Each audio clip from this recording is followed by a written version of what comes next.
America के ground attack के लिए तैयार है ईरान। ईरान के कमांडो दक्षिण की तरफ मोर्चा संभाल चुके हैं। एक तरफ अमेरिका की मरीन फोर्स और दूसरी तरफ ईरान के IRGC कमांडो। लड़ाई बहुत खतरनाक होनी जा रही है, ये आशंका पूरी दुनिया को है। इस जमीनी जंग में कौन किस पर भारी पड़ेगा, इसका फैसला न ईरान में हो रहा है न ही अमेरिका में। इस युद्ध में आगे की लड़ाई कंट्रोल करने के लिए रूस के राष्ट्रपति व्लादिमीर पुतिन ने किया है बड़ा फैसला। रूस ने अपनी सबसे खतरनाक फोर्स ईरान भेजने का इरादा जाहिर कर दिया है।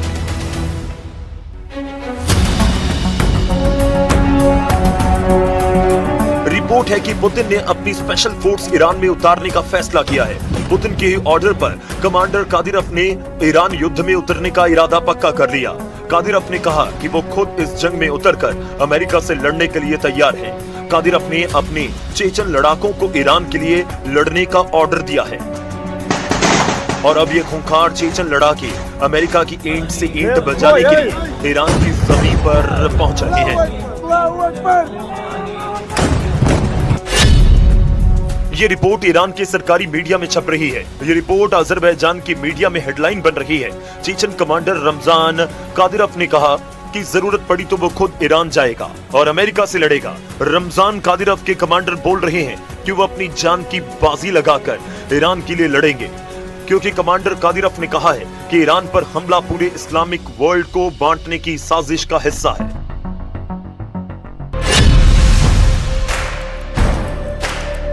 यूक्रेन के मारियुपोल, बखमुत और रूस के कर्स्क में पूरी दुनिया के कादिरोव के लड़ाकों की बहादुरी देखी है। चेचन लड़ाके किस तरह लड़ते हैं, गोली और बारूद से डरते नहीं बल्कि उनके बीच जीते हैं। अब चेचन लड़ाकों की इसी बहादुरी को पुतिन ईरान में इस्तेमाल करना चाहते हैं। ये रिपोर्ट्स बता रही हैं कि अमेरिका को हराने के लिए पुतिन ने अपने जांबाज लड़ाकों को ईरान में उतारने का फैसला किया है।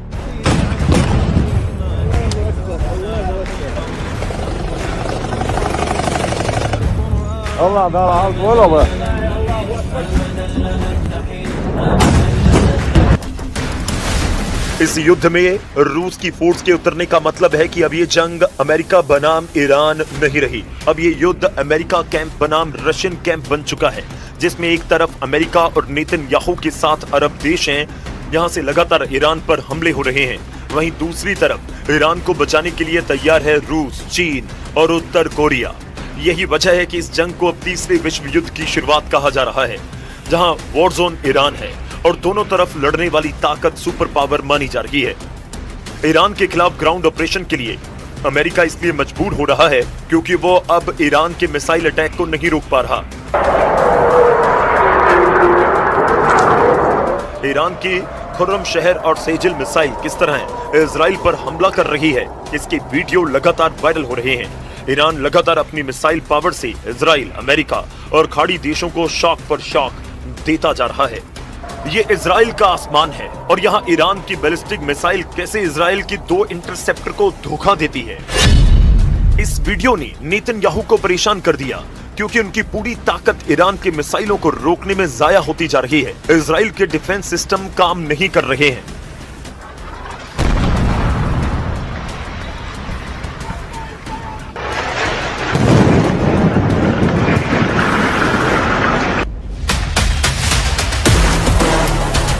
ईरान के क्लस्टर बम जहां गिरते हैं वहां ऐसी तबाही होती है।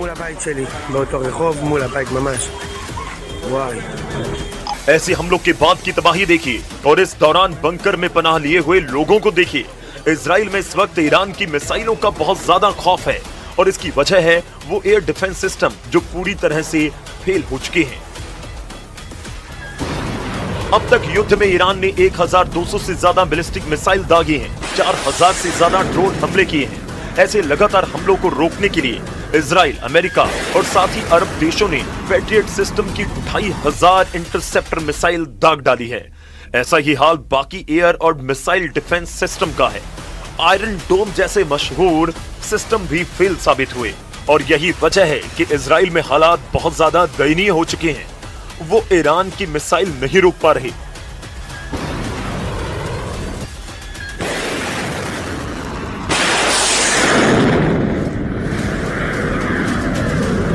लेकिन डोनाल्ड ट्रंप की प्रवक्ता कैरोलिन का दावा है कि इस युद्ध में अमेरिका को लगातार कामयाबी मिल रही है। With respect to the ongoing major combat operations in Iran, Operation Epic Fury is moving ahead successfully and according to plan. With each passing day, the United States military is increasing its advantage over the terrorist Iranian regime. America और Israel की दिक्कत यह है कि ground operation अब उनके लिए मजबूरी बन चुका है और ईरान भी यही चाहता है कि किसी भी तरह अमेरिका अपनी फौज को जमीन पर उतारे ताकि मुकाबला आमने सामने का हो।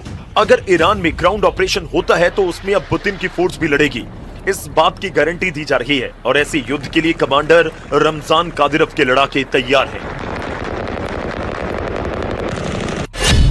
चेचन्या के अख्तम स्पेशल फोर्स के कमांडर लेफ्टिनेंट जनरल आपती अलाउद्दीनोव ने कहा कि इस युद्ध में वो ईरान के साथ हैं, अगर जरूरत पड़ेगी तो वो खुद भी ईरान की जमीन पर जाकर लड़ने के लिए तैयार हैं। लेफ्टिनेंट जनरल आपती अलाउद्दीनोव को चेचन लीडर रमजान कादिरव का कमांडर नंबर 1 कहा जाता है। आपती अलाउद्दीनोव चेचन्या की अखमत फोर्स का कमांडर है जो कादिरव की स्पेशल फोर्स मानी जाती है और इसी फोर्स ने कर्स्क और मारियोपोल में पुतिन को जीत दिलाई है। यही वजह है कि आपती अलाउद्दीनोव कर्स्क का किल कमांडर कहा जाता है और यही किल कमांडर अब ईरान में पहुंचकर अमेरिकी मरीन का सबसे बड़ा खौफ बनने को तैयार है।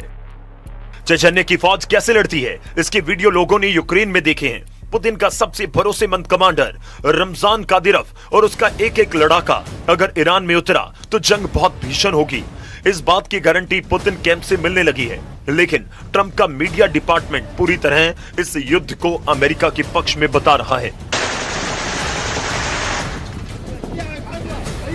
Iran will no longer have the credible ability to threaten the United States or our allies, which is, of course, the overall objective and mission the president set out when he launched Operation Epic Fury.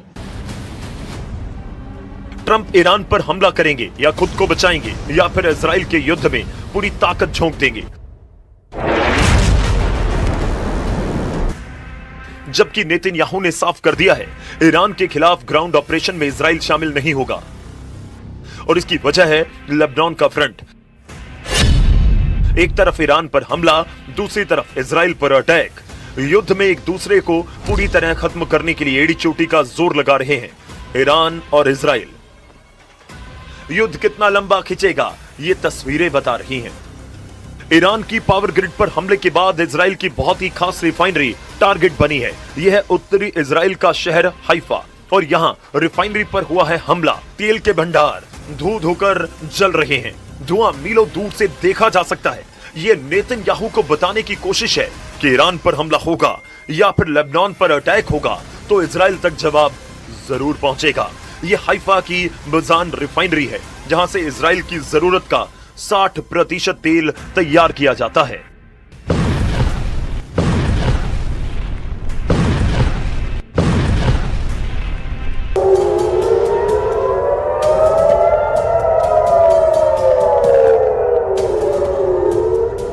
Israel की सरकार का दावा है कि Haifa की refinery को ज्यादा नुकसान नहीं पहुंचा और तेल की सप्लाई पर कोई असर नहीं पड़ेगा। यही वजह है कि ईरान को रोकने के लिए अब ट्रंप उसकी जमीन पर उतरकर लड़ना चाहते हैं। इसके लिए अमेरिका के 50,000 सैनिक तैयार भी कर दिए गए हैं।